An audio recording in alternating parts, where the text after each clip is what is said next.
வணக்கம் நண்பர்களே. உண்மையிலே காலம் மாறிப்போச்சு அப்படிங்கிறது என்னோட விஷயத்தில் ரொம்ப கரெக்டாக இருக்குது. நான் இந்த டிஃபன் பாக்ஸை பார்க்கும்போதெல்லாம், இந்த டிஃபன் கேரியரை யாரெல்லாம் கொண்டுட்டு போகிறாங்களோ, நான் எப்போலாம் நான் அதை பார்க்கும்போது என்னுடைய பழைய நினைவுகளை அது கிளறி விட்டுக்கிட்டே தான் இருக்குது. இதுக்கு முக்கியமாக நம்ம எதை சொல்லலாம் அப்படின்னா நம்மளுடைய பள்ளி காலங்கள், கல்லூரி காலங்களை சொல்லலாம். பள்ளி காலங்களில் அம்மா நமக்கு டிஃபன் பாக்ஸில் உள்ள இட்லி, தோசை, என்னைக்காவது ஒரு நாள் சோறு, இந்த மாதிரிலாம் கிண்டி கொடுத்து விடுவாங்க. ஸோ அதை நம்ம ஃப்ரெண்ட்ஸோட, நண்பர்களோட ஷேர் பண்ணி நம்ம சாப்பிடக்கூடிய காலங்கள் இருந்திருக்குது.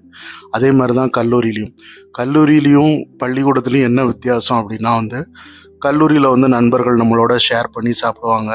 கல்லூரியில் நமக்கு தெரியாமலே எடுத்து சாப்பிட்ருவாங்க. இதுதான் வித்தியாசம். ஸோ இந்த மாதிரியான நிறைய அனுபவங்கள் டிஃபன் பாக்ஸில் இருக்கும். நம்ம கொண்டு போன சாப்பாடை நம்மளே சாப்பிட முடியாது, அவங்களே எல்லாம் சாப்பிட்ருவாங்க. ஸோ இந்த மாதிரியான ஒரு மகிழ்ச்சியான தருணங்கள்லாம் இருந்திருக்குது.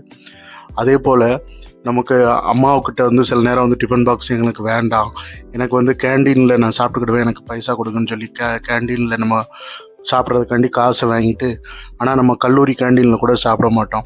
எல்லாருடைய கல்லூரியுமே ஒரு காட்டுக்குள்ளே தான் அமைஞ்சிருக்கும். ஸோ அதனால் அங்கே பெருசாக கடை வசதிகள் எதுவுமே, ஹோட்டல் எதுவும் இருக்காது. பக்கத்து ஊர் கொஞ்சம் ஒரு 5 கிலோமீட்டரு இல்லை 6 கிலோமீட்டர் தள்ளி போனால் தான் ஒரு நல்ல ஒரு கடைகள்லாம் இருக்கக்கூடிய ஒரு இடங்கள்லாம் இருக்குது. ஸோ அதனால் நான் அந்த மாதிரி சைக்கிளை, நாங்கள் கல்லூரியில் படிக்கக்கூடிய காலங்களில் மத்தியானம் 1 மணி 1 to 2 தான் லஞ்ச் பிரேக்கு. அந்த டைமில் சைக்கிளை வாங்கி ஒருத்தர்கிட்ட நாங்கள் 2 பேரும் டபுள்ஸ் போய் அந்த ஒரு கூரை கடைன்னு ஒரு கடை இருக்குது, 2 கடை இருக்குது.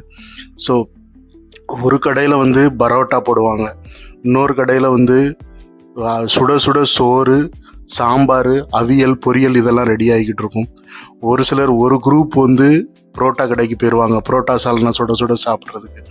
இன்னொரு குரூப் கண்டிப்பாக சாப்பாடு இலை போட்டு, தலவாழை இலை போட்டு, சாப்பாட்டினுடைய விலை வெறும் 30 ரூபா தான்.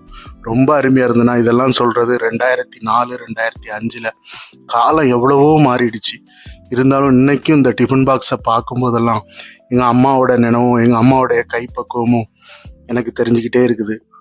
அம்மாவை நம்ம எவ்வளோ மிஸ் பண்ணுறோங்கிறது இந்த டிஃபன் பாக்ஸ் மூலமாகவே கூட நமக்கு தெரிய வருது. எல்லோருக்குமே இந்த வீடியோ ரொம்ப ஒரு யூஸ்ஃபுல்லாக இருக்கும்னு நினைக்கிறேன். ஒரு பழைய நினைவுகளை கிளறி விட்ட மாதிரி இருக்கும்னு நினைக்கிறேன். ஸோ இந்த மாதிரியான அனுபவங்கள் நிறைய பேருக்கு இருக்கும்.